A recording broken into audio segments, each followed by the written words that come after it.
Good evening and welcome to Legends of Water. This is the July broadcast.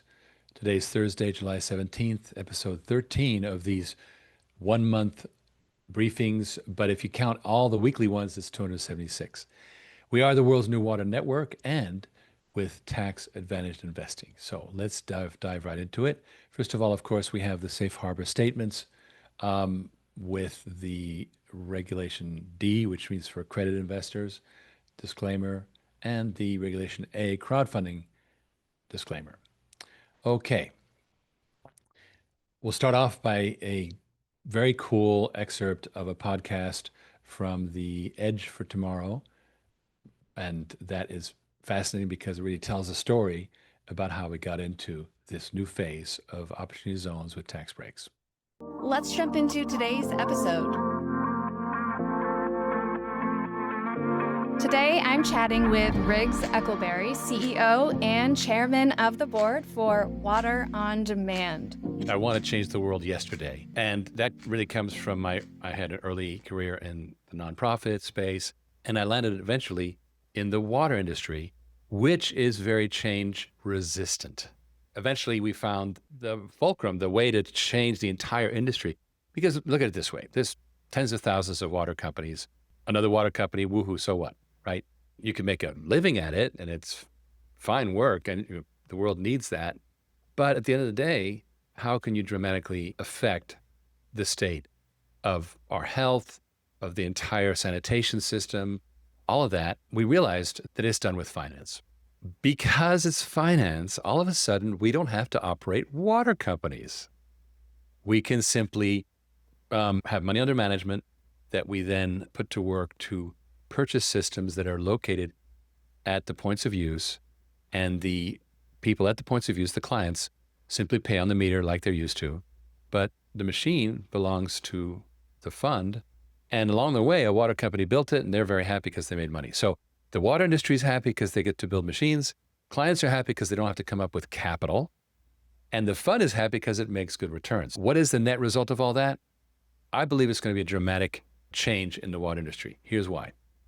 We are facing a $1 trillion unmet budget by 2035. 10 years from now, and that $1 trillion will only keep growing. In fact, we're going in the opposite direction. The federal government it has not been paying a lot, and as we know, it's going to get worse. And, I personally am not a big government guy, so I'm all on board with that. But the question is, where's the money? The centralized model being funded by government is broken. We see that happening in many sectors. I call it forced decentralization, right? Companies or users have to adopt their own solutions because the centralized solutions are breaking up. For example, energy. We know we were falling way behind China, way behind. And what's the solution? Well, literally, it's these micro nuclear reactors that are literally everywhere. As opposed to taking 25 years to build one giant nuclear reactor, you can have a bunch of these built in a few years. So you can just distribute them, right? I saw a model of one by the Department of Energy where they created a mini reactor that looks about like a traffic control box, and it services all the energy needs for 10 houses. Boom, that's it. Well, you just put a bunch of them in place and you've solved your problem. Similarly, in public transportation, we can't seem to get our act together with high-speed rail or whatever, but that's okay because we're going to have robotaxi. Again, individualized solutions, right? Everything's being individualized and solved at the local level, which is great because you can move fast, right? And that's the beauty of this model is industry and agriculture, which is 90% of the water problem, is also 90% of the solution because they can treat their own water with these micro water systems that are financed through the fund, which I can talk about in a bit, and then the problem's solved. And their load just went off the municipal system. Now, I'm not saying that the municipal system has to stop. For one thing, we need clean water from the government. I don't believe in privatizing clean water because guess what? It always gets messed up. I don't think we should have private police either. I like the government to have police. So there's certain things that are just right for the government. The military is another one. Well, clean water is one of them. And they should also treat the water for consumers, residential. But we should get the industrial toxins off the system. And that will solve this $1 trillion problem. having those type of interventions at the local level and having some controls at the local level in terms of businesses taking care of their own situation can also maybe work better hand in hand with local governments. There's a lot about localization in general that's shifting and making that look more attractive in all of the ways that you've outlined. Jamie Dimon talks about the fact that he tries to take all the functions in JP Morgan and push it down. So you empower people at the lowest possible level. Well, that makes their job interesting. And it also reduces the burden at the top and it makes decisions better. There's a great example that the US military operates very much on local initiative of the platoon commander or the soldier on the ground, whereas conventional Soviet doctrine back in the day was very centrally driven. And this makes the American soldier much more adaptive to what's going on. They have the power to get things done. I think that's become kind of the standard, which is why I say that was the old Soviet thing, because I think that's changing. Why? Because you can have these tiny devices like drones that can destroy fighter jets and tanks and you name it. And it's the most adaptable level. It's the one that can be most responsive and also the most democratic, isn't it? Yeah.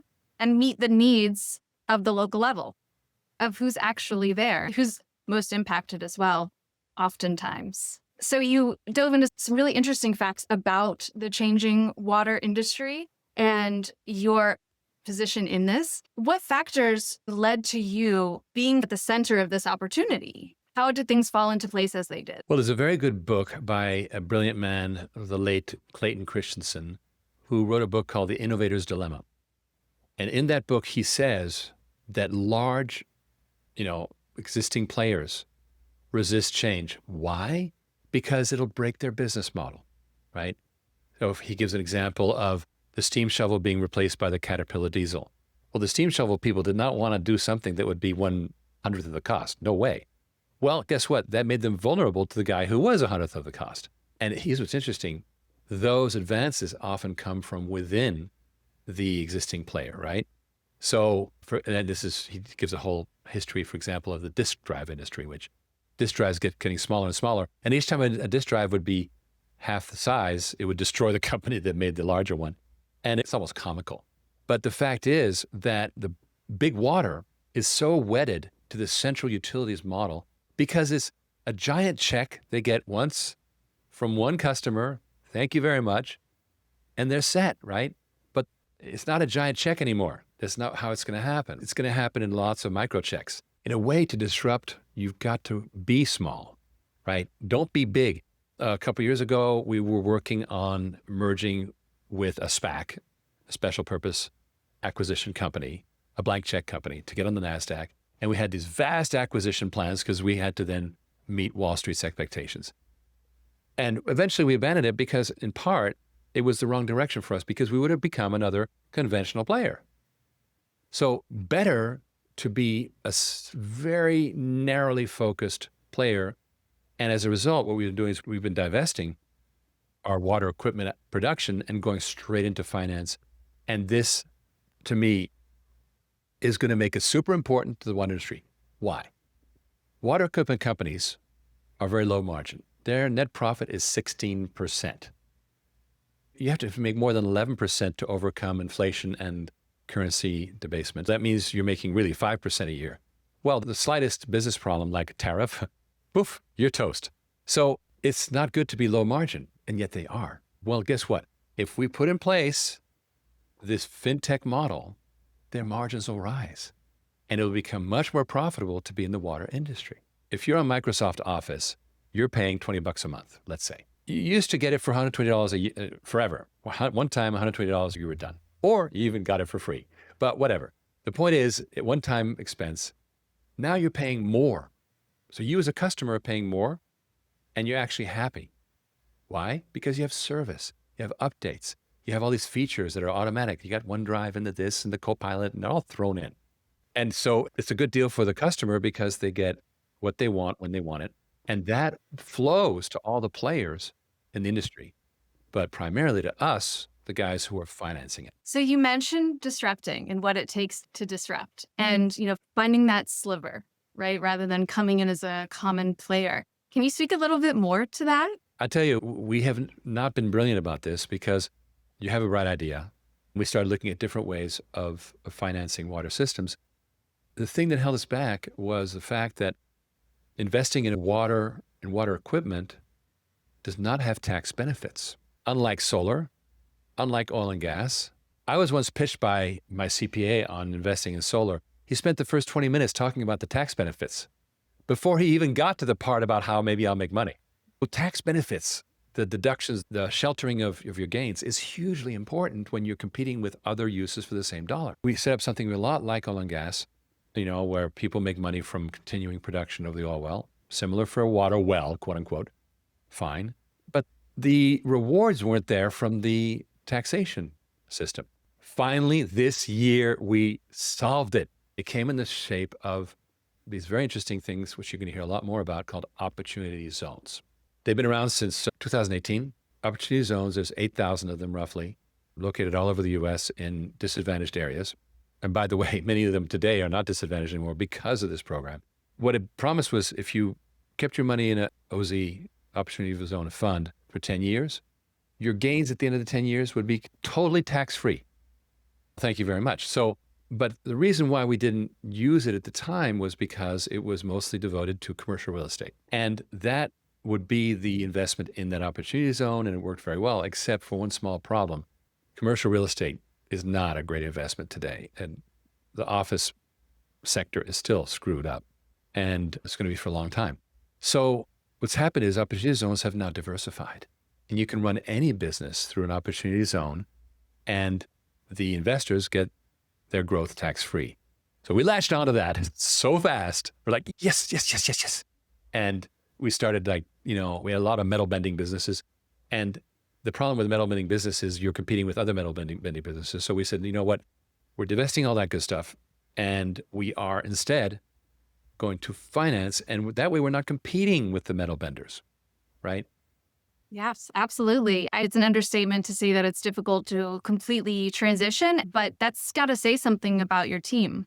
Well, first of all, they are accustomed to pivoting. I mean, because I believe very strongly in pivoting. It's been said before that there's a sunk cost fallacy, right? If you pursue sunk costs, like, well, I've already spent this much on this, then I got to keep going, right? Well, I used to be in shipping. I was a ship captain at one time, and if you go off course and you persist in going off course, you're going to end up even more off course. And so at some point, you have to go, okay, I screwed up. I'm going back on course. And fine, I wasted time going off course, but you got to just stop the bad habit. And that's something that we do a lot in business. We try and sort of keep going what we've nurtured so hard, and the willingness to just break something off.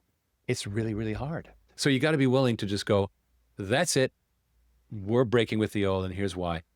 And my team, they think a lot like me. So they're like, okay, bring it. So the first companies that you're helping, you've identified them as being the businesses that need to do it first. So who are those companies and why do they need to do it? Well, we have this inverse triangle where at the very bottom is the people who have to have it. It's the smallest audience. But even, in a multi-trillion-dollar sector, a small audience is still a lot. And these are, for example, trailer parks, RV campgrounds, housing developments that are too far from sewage plants. And what are they going to do? And so these are, there's this land boom that's been going on between Dallas and the Oklahoma border of northern Texas. And they've been building housing developments like crazy, but they got this problem. What?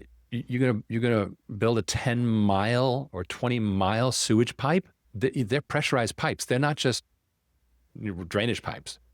The incoming water pipe's not a problem, but the outgoing sewage pipes are typically under pressure because they have to go over hill and dale and they have toxic stuff in them.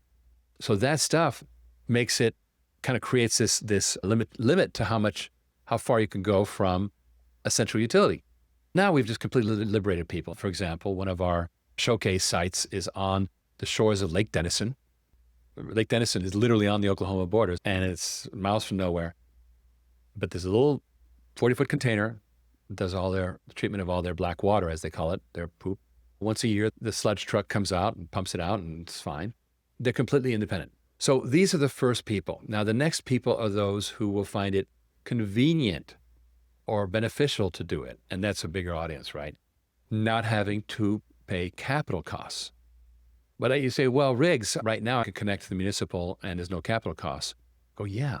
But the municipal utility right now is in hyperinflation. Water and sewage rates are inflating faster than college tuition and healthcare costs. And that's because of these unmet needs, right? Well, go ahead and build your own system. Your inflation is only the cost of the parts and the service on the machine. That's it. And all of a sudden, your inflation goes way, way, way down. And that's the benefit. And then the people have mentioned this as being very important is you don't have to deal with the politics of water. You're on your own. You're good. And I can do it without capital. So I go, okay, I'll do that. Sign a 20-year contract. And now I'm on the meter with a private operator. And that private operator comes in, maintains the machine, makes sure everything's fine. So basically, it's no muss, no fuss. It's really the ideal thing. I didn't have to pay anything up front. And I got off this incredible inflationary curve that's been going on with the central utilities. And that's number one, but there's more because now that you're treating the water, you can reuse the water and now you're saving on incoming water, which is good for droughts, but it's also good for your wallet, right? It's money you saved. Okay, that was fantastic. Basically a good origin story on how we got to where we are today. Now what we're going to do is a quick business update. And Ken, why don't you take it away? There's a lot to compress into I'm going to keep it really simple, and we can have individual conversations. But things are moving in at rapid speed. Just a couple of items to give you an understanding. James has been working at lightning speed, getting the Opportunity Zone Fund up. We have delivered all of our deliverables as of, I think, yesterday or day before. There's about a dozen remaining things that they need to do. We've got some scheduled calls with them to review, company mission, all that stuff. Really, really great stuff. And this actually helps us. It's almost like a preview on how we'll be speaking to the visitors of the exchange and how they want the idea presented to them. And in my doing this, I realized, my God, we finally cracked the code. We finally broke the code on how to make water an amazing investment like all these others, right? So that was an exciting moment of self-awareness that I think I knew, but I think it was subconscious. Second thing that we did is we interviewed two CFOs. James was kind of part of one, but we interviewed a second CFO, Riggs, you did. Right. And we've got guys working on modeling. The modeling has come along beautifully. We're now informing it in real time. We're working actively with a prospective kind of a consulting engineer, someone who's worked in this industry for 30 odd years. We might be bringing him on to help us work directly. There's thousands of operators out there that immediately want financing, and he's already got the connections and contacts. So that'll be kind of an easy introduction for us. Let's see, what else can I think of? I think I mean, in terms of what happened in just the last few days, that's where we're at. Real exciting stuff. I think that over the next week or two, we could have the OZ Fund live, and we're going to be talking with those closed funds. Yeah, so a lot going on. Look, the big thing is the opportunity zones, and this is a lot of stuff that I've learned over the last month or so, probably since our last podcast. Opportunity zones as a entity were ending at the end of 2026, which was a major factor. As of July the 4th, 2025, our One Big Beautiful Bill, opportunity zones are now a permanent fixture. They're not going away. They are now a permanent entity moving forward, which, if you think about it from an investment standpoint, you want to invest in something that you know is not going away. So right. Certainty's key. Right. it's a big deal. The only thing that changes is the map. The map of the 8,579 opportunity zones, if I remember that number correctly, across the US, that gets redrawn every 10 years. That makes sense. That's based on economic distress, that's based on census factors. If we look at what's going on across the US just in the last week, come January the 1st, 2027, there's going to be a bunch of new areas of distress, whether it's geographic or economic, that are going to require investment. So, number one, the zones don't go away. Big deal. Number two, the map gets redrawn once every 10 years. So it's stable. We know where that's going. And then, the other thing that I wanted to call out is EasyOZ, David Silliman, who we've been working with. They've been in operation since 2018. And these are the players to work with if you want to build out a fund. And we have been working very, very closely with David and his team over the last 2 weeks or so to set up our fund. 12-step process. Where well, thank you, Rex. Perfectly changed. 12-step process. Um, the amazing thing working with David's team is, of the 12 steps, there's only three major steps that are on us, which is get your entity set up and registered. It's done. We have a fund. Fund is registered. Government agrees. We're legit. Number two, it was a heavy lift, which was set up who we are, what we're building, what our vision is, what our investment vision is, what our fund is about, what our business plans are, etc., etc. Took a few days, but that is done. That has been sent in. And then obviously you need a bank account, and specifically a bank account that deals with opportunity zones. So that is done. Um, we're now in the process of working with David and his team, and that's a full-blown team, to obviously review everything, review the fund documents. And I'm not going to read what's on the screen, but you can see it's a fairly methodical, step-by-step process as we go from set up an entity to file our Form D. So everything is moving beautifully. Um, at the same time, there's a lot of other stuff that's going on in the background, and I've got notes next to me, so you'll have to forgive me, but the team told me to prepare for this meeting, so I'm an ops guy. We prepare. Um, there's a lot more than just building a fund, right? There's the operation. So you got a fund and you've raised the money. So now what do you actually do with it? Um, And it's not just the machines that go into the ground and actually treat the wastewater, but it's okay. So how do you service these machines? How are they taken care of on a day-to-day basis? So one of the things I'm working very hard on is building out a network of field servicing partners, is the best way I can put it. And there are many of them out there. Um, and I'm in active conversations with, let's call it, more than five so far, but eventually that's going to be 50. Um, who are the people out there that actually look after these machines? And think of servicing your car. They look after these machines on a monthly basis. There is a compliance piece to it, which is, if you've got a wastewater treatment plant out there, is it actually doing its job? Is it treating water to the levels that the EPA expects it to do? Can you prove that? How much is it actually treating on a day-to-day basis? What is the throughput? So there are companies out there, and I'm already working very closely with one, probably the one, who manages not only the compliance, but manages that data layer. What's being treated, how much is being treated, and then obviously pushing that information out. There is a billing layer that is required to that, which is, okay, so now you know what's being treated, you know the level of it's being treated. Now people have to get paid. People that have invested in these projects, okay, there's a financial aspect to that.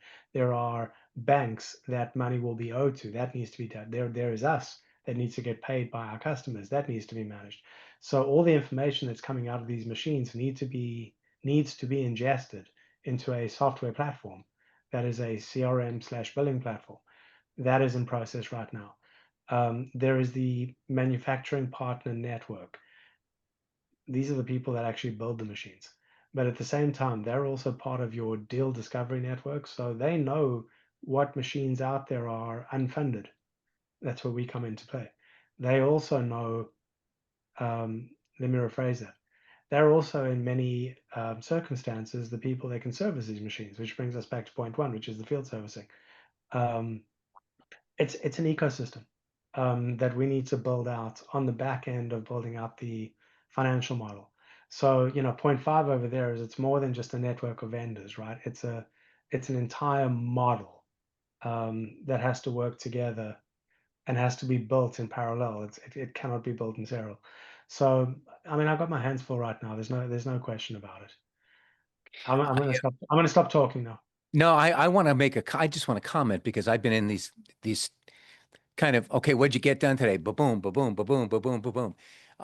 And I think we've compressed more of the actual execution side, more of the operational side of building a water as a service fund. The fact that we now have a tax-free environment, was just a bonus. I mean, we've compressed more execution and implementation of what goes on once you have the thing built, and I think we've compressed months worth of work into just the last 2 or 3 weeks. And I just wanted to compliment you, James, because you've been very, very thorough. You are prepared, right? I Yeah. appreciate that. He whips Considering I'm out his making it up as I go we along, do I no, appreciate. we do the Zoom calls. He pulls out his freaking list. I got my list. And he's banging through the list, and I'm like, okay, and then I'm trying to ask questions because I'm trying to drill down on specifics, and I realized that he's compressed months worth of work into just a couple of weeks. And there's plenty more to do, but Agreed. we've done more execution in the past 2 weeks than you could have expected in a couple of months, and I'm really, really happy about that. Thank you. Appreciate it. Thank you. Back to you, Riggs.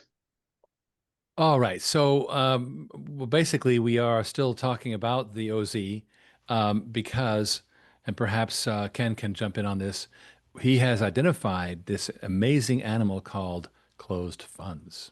Right. It wasn't, we thought it was a rare animal. It's a pretty healthy breeding population, right? If you were Mutual of Omaha's Wild Kingdom.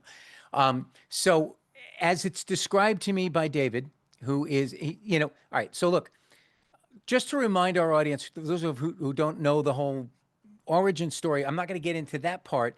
We've broken the code on how do you make water an amazing, exciting, and dynamic investment that people want to invest of instead of real estate or oil and gas? You provide the taxes, stupid, right? But the inside the OZ exchange, so opportunity zones funds have existed for years. AJ and I sell our business for $10 million. We have a $3 million capital gain. We owe $1 million at the end of this year. I'm the Ron Paul crowd. I don't want to do that, right? So I want to find a way to defer. So my lawyer draws up a package for $10,000, and boom, you are a closed fund inside the opportunity zone structure. Great. Now what? Oh, I don't know. I just do the paperwork, right? So a year and a half now has to go. You have a year and a half to deploy your capital before you lose the the ability to defer and the ability to essentially earn all you can on that money in a total tax free. So they didn't really have this Match.com. They basically were individual. I would call them orphaned closed funds. So David's major push here is to get all of these to advertise and say, look, all of you orphaned closed funds who now have only weeks left or months left, right, to make decisions, come join the Easy OZ exchange. Inside the exchange, it's almost like a dating service, right? These individual investors, and they're between $50,000 and $5 million. They're not gigantic institutional type funds that are going to go through 6 months of due diligence. It's more, I like the idea. It makes sense. It's competitive. Here's 20% of my portfolio. That sort of thing, right? There's tens of thousands of these orphaned funds, and Easy OZ will be a showcase, a place where these orphaned funds are now running out of time, will have viable deal flow to look at. And I can show them one in particular that I'm particularly well-versed on talking about. But it's exciting, it's tax-free, it's got much bigger upside than anything in the real estate and oil and gas space. And it does one thing that neither of those other traditionally tax incentivized investment does. This is truly the definition of clean and green. Everything we touch by virtue of our existence, we leave better than we found it. And there is a segment of the population that may not be their total driver, but when you add that plus to the equation, I think they're going to find it extraordinarily compelling.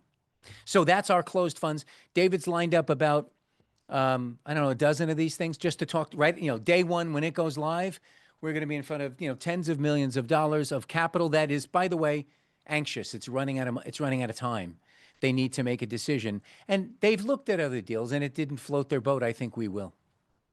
I'm going to stop talking now.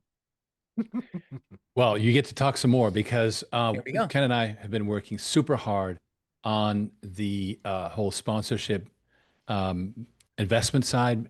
So, as you recall, the sponsorship is really the general partner in the fund, and we're letting people share that sponsorship with us. In other words, we're diluting ourselves out of it for this first one only, so that as to jumpstart the whole fund process. Now, we're offering new investors not only a piece of the sponsorship, but we're doubling and tripling it. As you can see, the annual returns are pretty intense. You make 63% on your money every year, plus complimentary stock. I don't think anything on Wall Street does that much. And then all the way up to almost doubling your money every year if you're a large investor. And existing investors, our longtime loyalists, get a much, much better deal. But here's the big warning. We are expecting to cut these bonuses in half. They are not sustainable. We can't go on forever. They are used to jumpstart things. So, word to the Right. wise. It's the idea like the first couple of million are always the, kind of the greatest effort.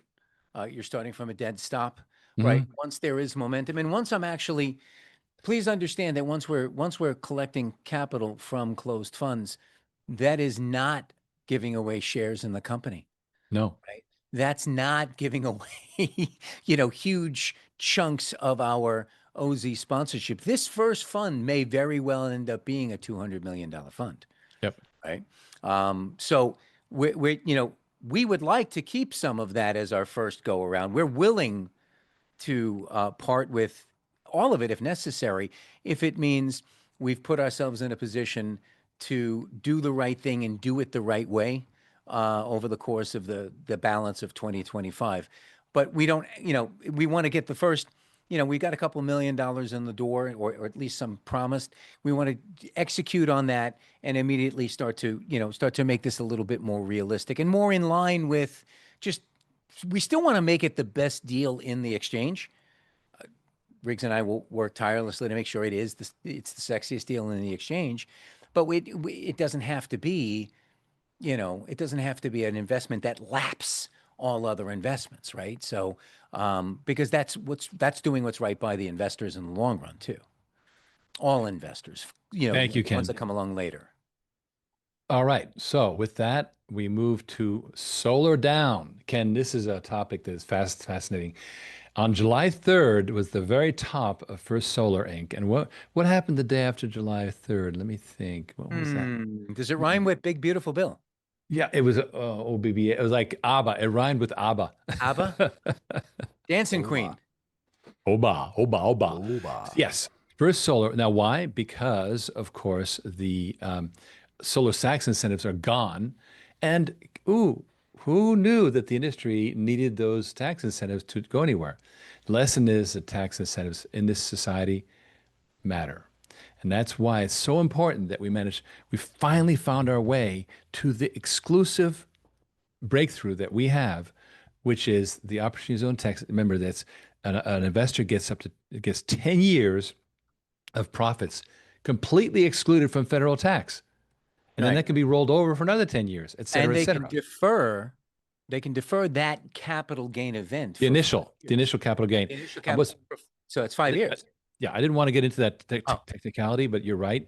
Yeah. The initial money gets deferrals, blah, blah, blah. But what's important is any profits on the money they put in for the whole 10 years, which can be substantial. Remember, that's roughly a 20% annual return. So now we're talking about, or put another way, 13% cap rate. Nonetheless, that is an immense multiplication of returns. You basically, in 5 years, you're doubling your money. That is super important for these investors, and it's tax free. So, Right. word to the And the wise. breakthrough was to be able to do this in a competitive, when we compete against the other like asset classes, it's really not even a competition. When you add the truly environmentally beneficial portion to this thing, it becomes, it becomes a clear breakaway winner in my view. I think one of the biggest aspects that we don't want to miss on the whole solar discussion is just how impactful the legislation was. I mean, you're talking about how they were working on these tax incentives. Again, these were not permanent incentives. They were actually operating similar to opportunity zones in how they were operating for the past, 8 years now. That these things, 7 or 8 years that these things have been operating. And now the opportunity zone, legislation in this bill is now permanent, and the short-term incentives on solar just got a lot shorter. They were supposed to remain going through, I'm checking my notes here. They were supposed to remain, I think, going through 2033? 2031. 2031. Okay. Somewhere in that, or 2032, excuse me. They were supposed to exist through 2032, and now they're expiring at the end of this year. Like Yeah. solar didn't just get hit hard and No, it's the a incentives rug kind of pull. suck. No, it's an Total rug absolute pull. rug pull. This is massively impactful for all of these companies that have been going around and trying to do these, whole solar installs, and hey, we pay for the system, you put it on your roof, kind of energy replacement deals. They're not going to be able to do that in the same way they've been doing it for the past number of years, because No, just it's going to nothing's require there. a total. It's going to require a total remake of their model, and that's going. Look, I don't envy them. That's tough, Right. right? Pivoting, the pivot dance, right? They'll have to reinvent their entire model to make it. And I don't know, how they do that. I'm sure something will come along that'll allow them to do that. But right now, if you have a clean and green attitude towards your tax incentivized returns, water becomes the only game in town, I right? mean, It kind of replaces. it really does. I mean, and to be more specific, so the tax credits that we're talking about were specifically for residential. The large scale projects are, again, we're supposed to be around for that same period of time, and they got cut by 60% next year. And then they're completely gone, I believe, after 2028. So they've got Right. a couple years left to take advantage of some of these larger scale initiatives that are really what people that are investing in the space are really investing in, Right. right? They're not These doing big individual solar homes. farms. Right. Right. Right. They're not doing. Yeah. And Right. so that again, it's just getting really tough. So for like you said, for a company like us that's really trying to make a splash, pun intended, in the water space, and really trying to bring attention to the space because it is such a neglected, private capital space. This is the place where you can turn your sights, right? If you want to turn that investment from oil and gas into something that is going to be more productive and leave the planet, greener and better than where it is today, then this is the hot new space. This is the hot new ticket. Capital will always find its place. And look, I tell the story. I go to London. We formulated water on demand. I got on a red eye, went to London, right? And I was essentially telling this group, it was billions of dollars for ancient money. And they loved it. People wanted so bad to invest in water. And what's the tax break? And I was like, we don't have one, but we can give you a lot of stock. And the light just went out. Because look, in truth, I couldn't give them enough stock in $100 million company. You can't get billions of dollars of investment in using the equity of a company that's got $100 million market cap. So this truly was just a total game changer for us. And that's what, I've gone over and over on that, but it really was that experience in London that opened my eyes. And I said, we're going to just have to do it through brute force and sheer force of will. Well, we got a little help, right? We got a phone call one day and says, you should be part of this. And the rest is history. Right. But I mean, in pertaining to the asset class itself, the thing that I guess I would want to make sure that people understand is that opportunity zones are no longer operating as an incentive, right? This is no longer just a, hey, let's let this help. What James is talking about with them becoming permanent, right? That cements this as a permanent asset class What the market in every wants is sense you have. permanence. The Right. market wants permanence or at least certainty, right? Now it actually doesn't just have certainty, it has both. And look, I don't know how much money out there was keeping their powder dry in opportunity zone funds to see if they would be permanent or not. But knowing that they're permanent right now, that could be money that now gets directed into these things rather than finding individual projects.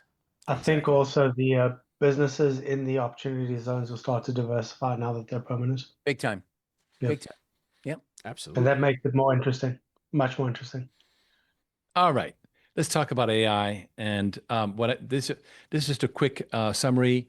Withdrawing billions of gallons annually, evaporative cooling guzzles water at an insane scale.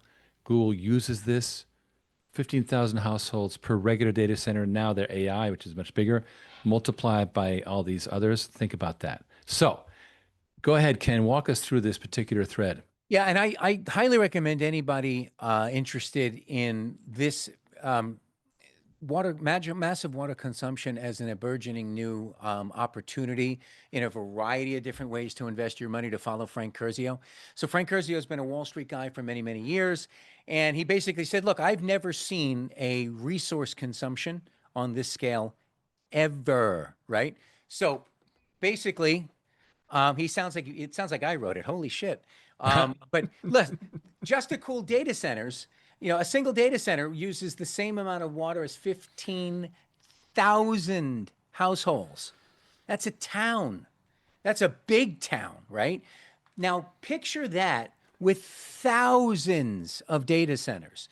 You're talking the equivalent of the water consumption of hundreds of millions of people, right? Multiply it. Meta, Microsoft, Oracle, Amazon, look, these are the biggest tech companies in the world. They almost become by default, it's necessary for them to become in a way their own private utility. Does that sound familiar? Which is exactly what we're doing, right? We're doing Does that private sound water utilities. I was getting there. Does that sound familiar? Right. And the thing is this.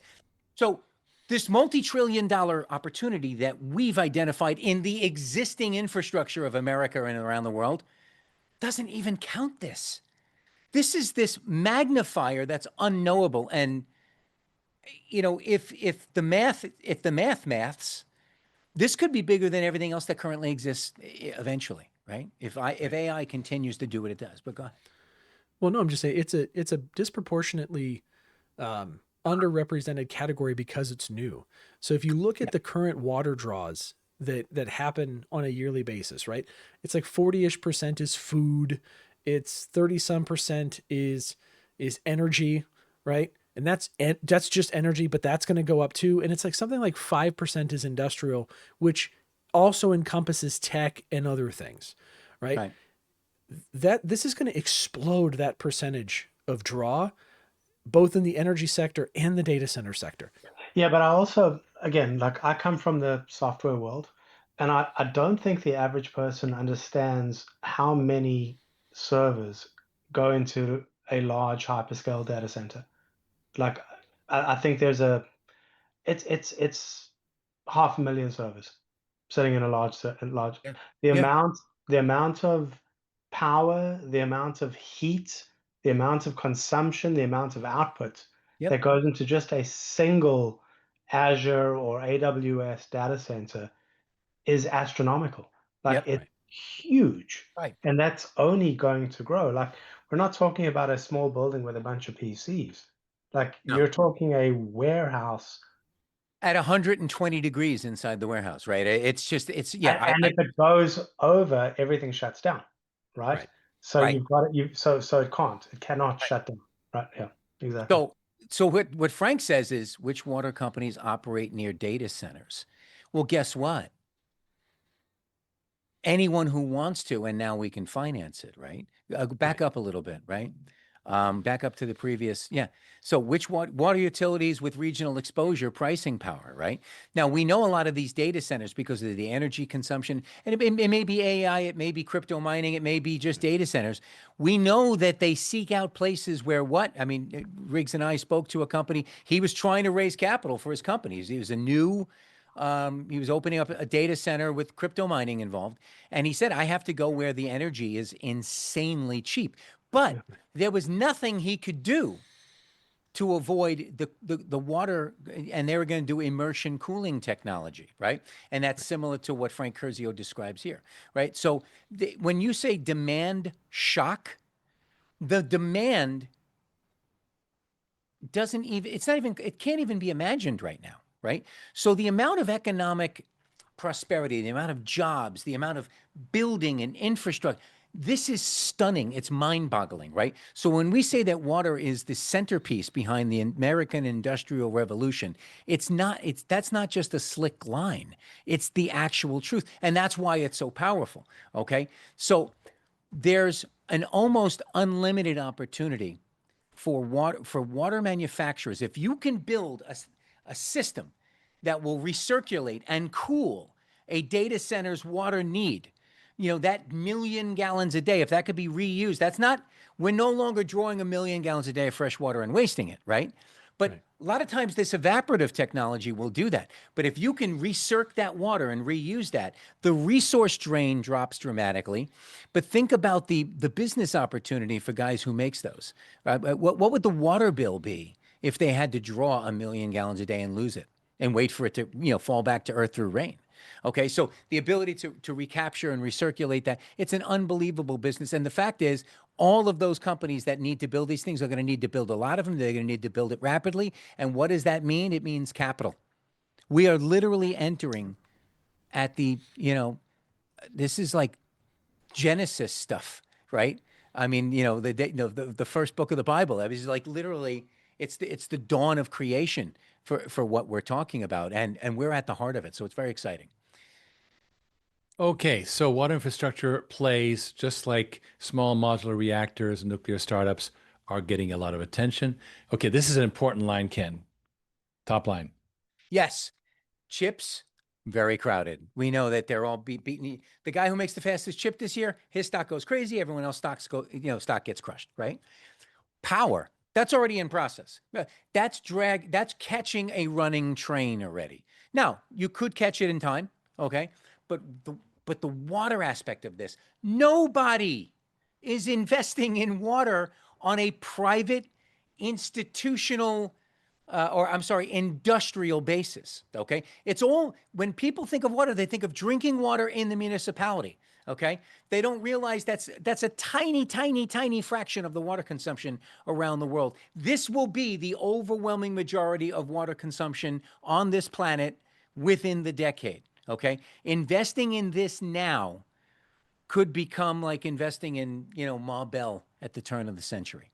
No, the thing that I think a lot of people don't understand about data centers, and James, you were right to point it out, the scale of data centers, right?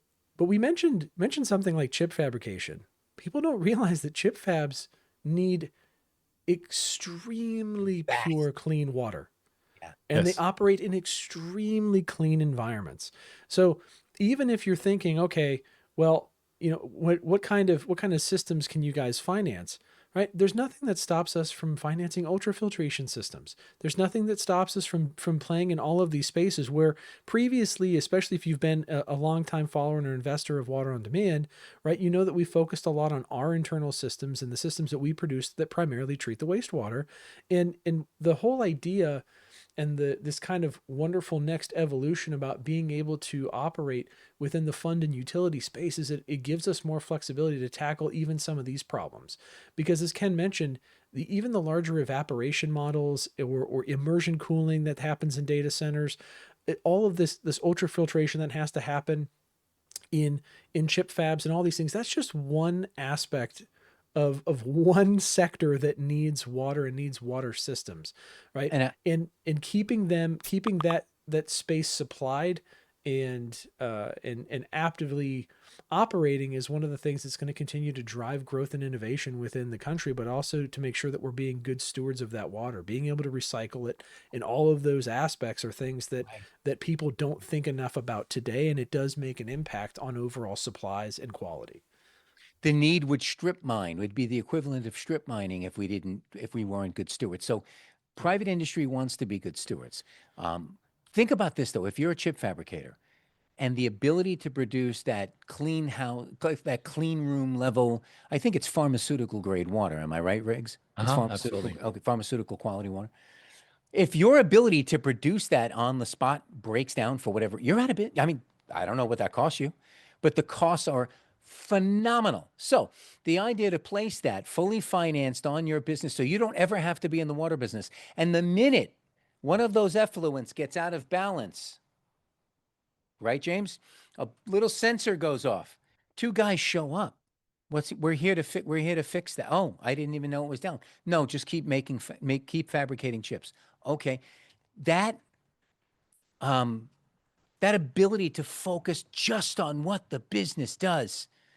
That's manna to a business operator. And really, we're going to center an entire industry around don't you worry about it. We've got this. I always come at it from the angle of an operator, which is what would happen if Right. I didn't have that? Right. Would I be able to operate my business? Right. And then my next question to that is, what is the customer sensitivity to if I could not operate my business? Well, And that tells me immediately yeah. how urgent the Yeah. problem to be solved is. Large scale shutdown, large scale chip fabs shutdowns are they run in the tens of millions of dollars a day. But Okay. Ken, you and I have even talked about really small scale. Yeah. Oh, well, that puts them someone out. They Yeah. can't survive. Right. You cannot be out of business for 3 days. No. Right? No. Yeah. No. These guys run on a margin, and any imbalance in the force, if you will, right? They're worried about paying their bills that month. So, And customers are fickle and of will go course, and find another supplier. of course they do. Yeah. Exactly. So to me, that's the. I mean, There- because we've talked about it a lot. No, there's a power in being able to deliver a worry-free environment to these operators, right? Yep. There's really an elegance to it that we think they're going to find. We already know on to smaller companies find it absolutely irresistible. But if you Reliable SLAs and et Yeah, cetera, and the larger companies have even more at stake. So we Yeah. think the same will be the case. They're not as price sensitive. They can buy this stuff, but to have it just run by, like it's just got to run. It's it's just like got to not run. doing your own taxes, Yeah, right? yeah.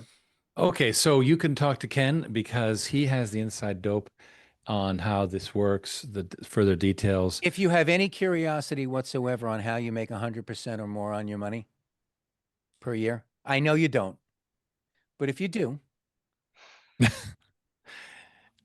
If you're an existing investor, you could. If you're a new investor, then it's, as high as 94%. But remember, this will be cut in half soon. We cannot run these bonuses for long.